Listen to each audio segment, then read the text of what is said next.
Hello friends, welcome back to our channel Toppers Target. I hope आप सब अच्छे होंगे और आप सबकी प्रिपरेशन अच्छे से चल रही होगी।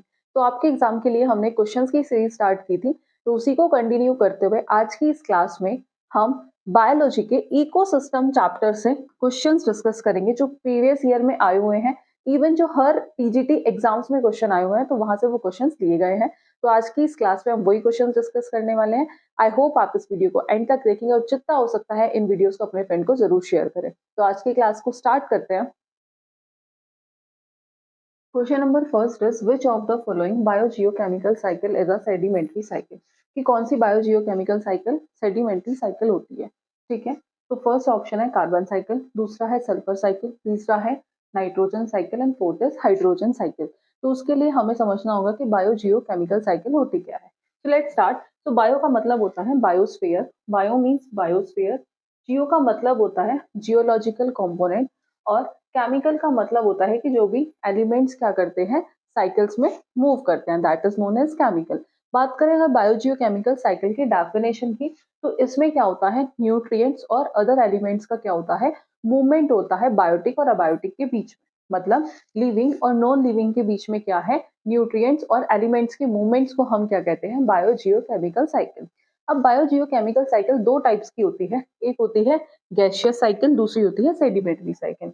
तो गैसियस साइकिल में जैसे कार्बन, ऑक्सीजन, नाइट्रोजन, ये सब किसमें आते हैं, ये सब आते हैं गैसियस साइकिल में। सेडिमेंट्री साइकिल में जैसे सल्फर, फोस्फोरस, रॉक साइकिल, ये सब किसमें आते हैं, सेडिमेंट्री साइकिल में। अब क्वेश्चन में कौन सा पूछा था, सेडिमेंट्री साइकिल। तो अगर ऑप्शन देखें तो जो फर्स्ट ऑप्शन था कार्बन साइकिल, कार्बन साइकिल किसमें आता है, वो आता है आपका गैसियस साइकिल में। तो ये तो हो गया इनकरेक्ट। बात करें सल्फर साइकिल की, तो सल्फर साइकिल किसमें आती है, सल्फर साइकिल आती है सेडिमेंट्री साइकिल में। तो सेकंड ऑप्शन क्या होगा, correct answer. Next question, question number second है the system resulting from the integration of the living and non living factor of the environment is called as.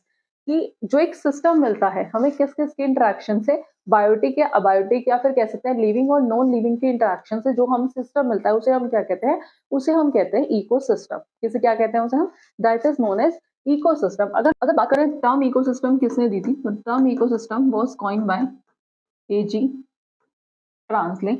और ecology, ecology term किसने दी थी, ecology term was given by Ernest Ernest Haeckel. ठीक है, तो the term ecology was coined by, the term ecology was coined by Ernest Haeckel and the term ecosystem was first coined by, that is A G Tansley. ठीक है, let's see. बात करें अगर ecology, ecology में हम क्या पढ़ते हैं कि ऑर्गेनिजम्स और एनवायरमेंट के बीच में क्या इंटरेक्शन है, that is ecology. So ecology is the study of interactions between organisms and the environment and with their environment. So environment consists of both biotic and abiotic. Biotic मतलब living और abiotic मतलब non living. So ecology is the study of ecosystem. कि हम ecology में किसे पढ़ते हैं, ecosystem को पढ़ते हैं। अब इकोसिस्टम क्या है, ये एक फंक्शनल यूनिट है किसकी, इकोलॉजी की, functional unit of ecology. The term ecosystem is coined from a Greek word जिसका मतलब होता है study of home. So in ecosystem क्या पढ़ते हैं कि group of organism interacted among themselves and with the environment is known as ecosystem. कि एक ग्रुप ऑफ ऑर्गेनिज्म जो इंटरेक्ट करता है अपने एनवायरनमेंट के साथ उसे हम क्या कहते हैं, ecosystem. As we all know ecosystem में अलग अलग तरह के स्पीसीज रहते हैं। ठीक है, इकोसिस्टम में क्या है, डिफरेंट तरह के स्पीसीज है जो किसके साथ इंटरेक्ट करते हैं, जो नॉन लिविंग एनवायरनमेंट के साथ इंटरेक्ट करते हैं, जिसे हम कहते हैं that is known as ecosystem. और क्या करते हैं, एनर्जी का ट्रांसफर करते हैं एक लेवल से दूसरे लेवल में, वो अभी हम डिस्कस करेंगे। Let's see next question. Question number third is how many types of food webs are found in nature. कि कितने तरह के फूड वेब्स नेचर में पाए जाते हैं। तो बात करें तीन तरह के फूड वेब्स हैं जो नेचर में पाए जाते हैं। फर्स्ट है that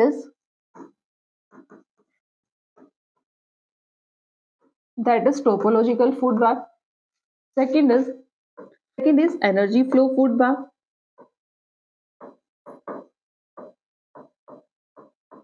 and third is functional food web. Third is functional food web. तो तीन तरह के फूड वेब हैं जो नेचर में पाए जाते हैं। तो let's see option, first is 1 incorrect, second 2 incorrect, third option is the correct answer. Next question, question number 4 is which of the following has pyramid upright, कि इनमें से किसका पिरामिड हमेशा अपराइट रहता है। हमने प्रीवियस वीडियो में भी डिस्कस किया था कि जो पिरामिड ऑफ एनर्जी है वो हमेशा अपराइट रहता है, कभी भी इन्वर्टेड नहीं होता, क्योंकि इसमें क्या होता है, एनर्जी एनर्जी का क्या होता है, ट्रांसफर होता है, एनर्जी फ्लो करती है एक लेवल से दूसरे लेवल में, और एनर्जी जो है वो लॉस्ट होती है किसकी फॉर्म में, हीट की फॉर्म में। So pyramid of energy is always upright, energy flow कर रही है एक ट्रॉपिक लेवल से दूसरे ट्रॉपिक लेवल में, जिसमें क्या होता है कि कुछ अमाउंट ऑफ एनर्जी जो है वो लॉस्ट होता है हर एक ट्रॉपिक लेवल में, किसकी फॉर्म में, हीट की फॉर्म में। तो जो पिरामिड ऑफ एनर्जी है वो हमेशा कैसा रहता है, अपराइट रहता है, and can never be inverted. तो बात करें अगर ऑप्शन की, तो फर्स्ट है biomass incorrect, number incorrect, energy is the correct answer. Next question है आपका, which ecological pyramid is never inverted, कि कौन सा इकोलॉजिकल पिरामिड है जो कभी भी इन्वर्टेड नहीं रहता। तो अभी डिस्कस किया था कि pyramid of energy is always upright, हमेशा अपराइट है बट इन्वर्टेड नहीं है। तो biomass incorrect, number incorrect, energy is the correct answer. Next question है, इन अ फूड वेब में वल्चर एक्ट एज अ, तो vulture act as a scavenger. Let's see first option, primary consumer incorrect, primary producer incorrect, scavenger is the correct answer. Let's see. तो क्या होता है ecosystem में कि हर एक organism को एक स्पेसिफिक प्लेस ऑक्यूपाई किया जाता है फूड चेन के अंदर, कि इकोसिस्टम में हर एक ऑर्गेनिज्म एक स्पेसिफिक प्लेस ऑक्यूपाई करता है फूड चेन में, जिसे हम कहते हैं that is known as trophic level. Suppose ये एक ट्रॉपिक लेवल है, ये दूसरा ट्रॉपिक लेवल है, ये तीसरा ट्रॉपिक लेवल है। तो हर एक ऑर्गेनिज्म को क्या है, एक स्पेसिफिक प्लेस क्या करता है, ऑक्यूपाई करता है फूड चेन के अंदर, जिसे हम कहते हैं ट्रॉपिक लेवल। जैसे प्रोड्यूसर, ये एक ट्रॉपिक लेवल हो गया, प्राइमरी कंज्यूमर, तो हर एक क्या हो गया, एक एक ट्रॉपिक लेवल हो जाएगा, दैट इज ट्रॉपिक लेवल। बात करें अगर प्रोड्यूसर की, एज वी ऑल नो कि जो ग्रीन प्लांट्स है, ठीक है, ग्रीन प्लांट्स जो है इकोसिस्टम में वो सोलर एनर्जी को ट्रैप करते हैं और किसमें चेंज करते हैं, केमिकल एनर्जी में, क्योंकि वो अपना खाना क्या करते हैं, फोटोसिंथेसिस के थ्रू खुद बनाते हैं, ठीक है। उन्हें हम क्या कहते हैं, उन्हें हम कहते हैं प्रोड्यूसर। अब प्रोड्यूसर का जो एग्जांपल है दैट इज ग्रास और ट्रीज, ये सब क्या है, ये है प्रोड्यूसर। अब बात करें एनिमल्स की, तो एनिमल्स अपने फूड के लिए किस पर डिपेंड है, प्लांट्स पर डिपेंड है। एनिमल्स जो है वो अपना खाना खुद नहीं बनाते, वो कहीं ना कहीं किस पर डिपेंड है, प्लांट पर डिपेंड है, तो उन्हें हम कहते हैं कंज्यूमर्स। अब कंज्यूमर्स को हम 3 पार्ट में कैटेगराइज करते हैं। पहला आता है प्राइमरी कंज्यूमर, दूसरा सेकेंडरी कंज्यूमर, और तीसरा आता है टर्शरी कंज्यूमर। प्राइमरी कंज्यूमर्स वो होते हैं जो प्लांट को फीड करते हैं, जैसे rabbit, that is primary consumer. Secondary consumer कौन होते हैं, जो प्राइमरी कंज्यूमर को खाते हैं। अब टर्शरी कंज्यूमर्स कौन होते हैं, जो सेकेंडरी कंज्यूमर्स को खाते हैं। तो that is primary consumer, secondary consumer and tertiary consumers. Move करते हैं नेक्स्ट क्वेश्चन में, आई होप आपको क्लियर हुआ होगा। क्वेश्चन नंबर 7 इज कि diversity of the habitat over the total landscape और ज्योग्राफिकल एरिया इज कॉल्ड, कि हैबिटेट्स में क्या पाई जाती हैं, as we all know diversity है, ठीक है। तो ओवर द टोटल लैंडस्केप और ज्योग्राफिकल एरिया को हम क्या कहते हैं, तो उसे हम कहते हैं that is known as gamma diversity, that is known as gamma diversity. तो alpha diversity incorrect, beta diversity incorrect, gamma diversity is the correct answer. Next question, question number 8 is relationship between producers and consumers of different orders are called, कि different orders जो हैं producers और consumers के बीच में जो relationship है उसे हम क्या कहते हैं, तो उसे हम कहते हैं that is known as food chain. क्या कहते हैं हम उसे, that is known as food chain. की जो प्रोड्यूसर और कंज्यूमर जो अलग अलग ऑर्डर को रिप्रेजेंट करते हैं, जो अलग अलग ऑर्डर्स को डिफरेंट जो रिप्रेजेंट करते हैं, वो सब किसका पार्ट है, वो सब फूड चेन का पार्ट है। तो फूड चेन क्या दिखाता है कि जो एनर्जी फ्लो होती है एक ट्रॉपिक लेवल से दूसरे ट्रॉपिक लेवल के बीच में, जो एनर्जी फ्लो हो रही है एक ऑर्गेनिज्म से दूसरे ऑर्गेनिज्म में, जैसे फॉर एग्जांपल प्रोड्यूसर्स में कौन आते हैं, ग्रीन प्लांट्स। जो ग्रीन प्लांट्स है वो अपना खाना खुद बनाते हैं, किससे, by the help of photosynthesis. अब जो कंज्यूमर है वो किस पर डिपेंड है, वो प्रोड्यूसर्स पर डिपेंड है। तो ये सब किसका पार्ट है, ये सब फूड चेन का पार्ट है। Next question, question number 9 is the pyramid of number in grassland ecosystem, की जो पिरामिड ऑफ नंबर है ग्रासलैंड इकोसिस्टम में वो कैसा है, will be linear, upright, irregular, inverted. So ध्यान रखना जो पिरामिड ऑफ नंबर है in grassland ecosystem that is upright, pyramid of biomass in pond ecosystem that is inverted, pyramid of energy is always upright। तो क्या पूछा था, pyramid of number in grassland ecosystem, तो that is upright। तो first is linear, incorrect, second upright is the correct answer। next question से पहले that is pyramid of number in grassland ecosystem कैसा था, या तो erect and upright, ठीक है। pyramid of number किसके ऊपर बेस्ड है, ये बेस्ड है producer, herbivores, carnivores, scavengers etcetera जो प्रेजेंट है हर एक ट्रॉफिक लेवल्स में, ठीक है। अगर बात करें इन अ ग्रासलैंड तो number of producer is always maximum in an grassland ecosystem. तो जो नंबर ऑफ प्रोड्यूसर हैं वो क्या होंगे, वो हमेशा मैक्सिमम होंगे।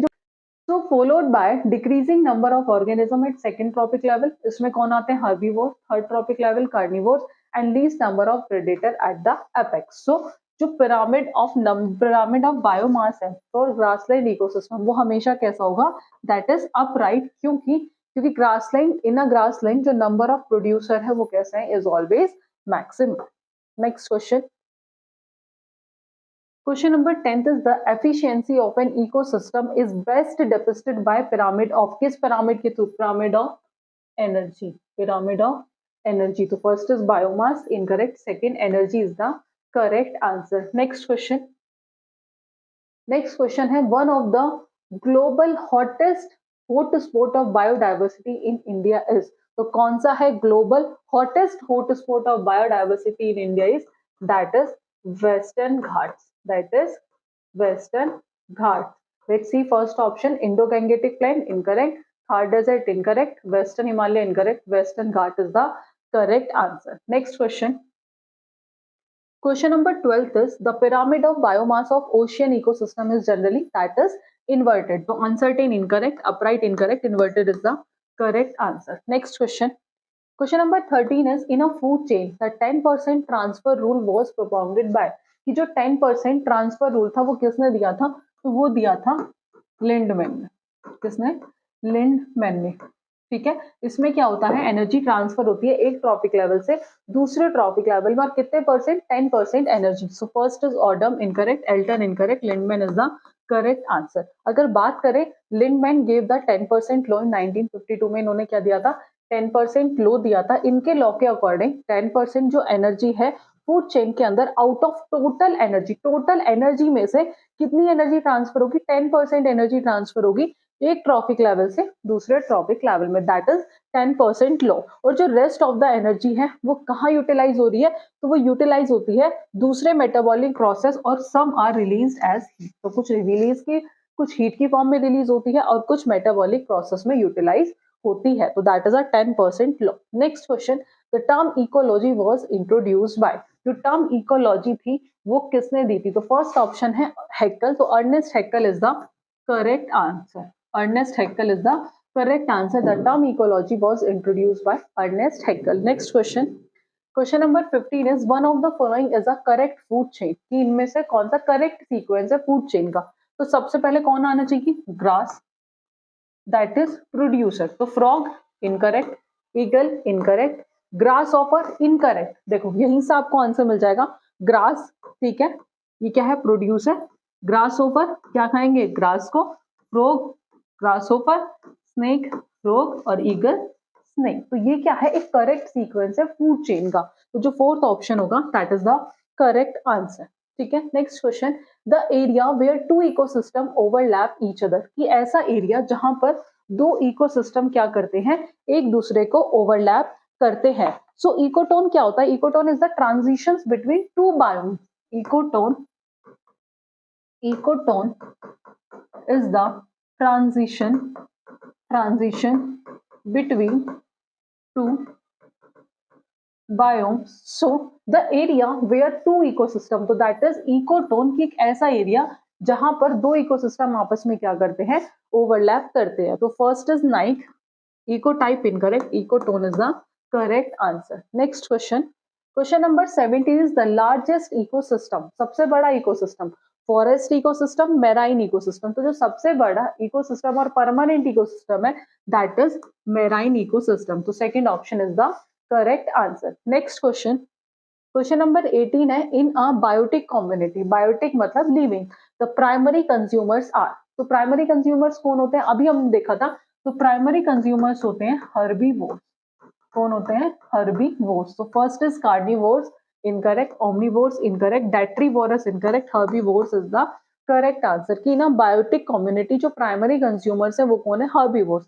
Primary consumer is an organism जो किसे खाते हैं, जो प्रोड्यूसर्स को ईट करते हैं, दे आर यूजुअली वो क्या है, हर्बीवोर्स है। जैसे cow, goat, grasshopper, rabbit, deer, ये सब क्या है, ये सब हर्बीवोर्स हैं। They feed on autotrophic plant, जो ऑटोट्रॉपिक प्लांट को खाते हैं, and which produce their own food through photosynthesis, की जो अपना खाना खुद प्रिपेयर करता है, किसके थ्रू, फोटोसिंथेसिस के through. Next question, question number 19 is edaphic factor relates to.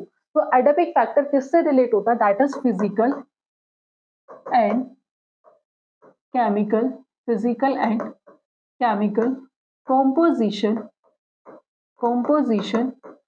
Of soil जो एक पर्टिकुलर एरिया में पाई जाती है। तो first is soil, soil is the correct answer. ठीक है, तो edaphic factor relate to physical and chemical composition of soil found in particular area. So answer क्या हो गया, soil is the correct answer. Next question, question number 20 is energy flow through food chain is always, की जो energy flow करती है food chain के अंदर वो कैसी होती है, साइक्लिक होती है, नॉन साइक्लिक होती है, सेमी साइक्लिक होती है, या नन ऑफ द अबव।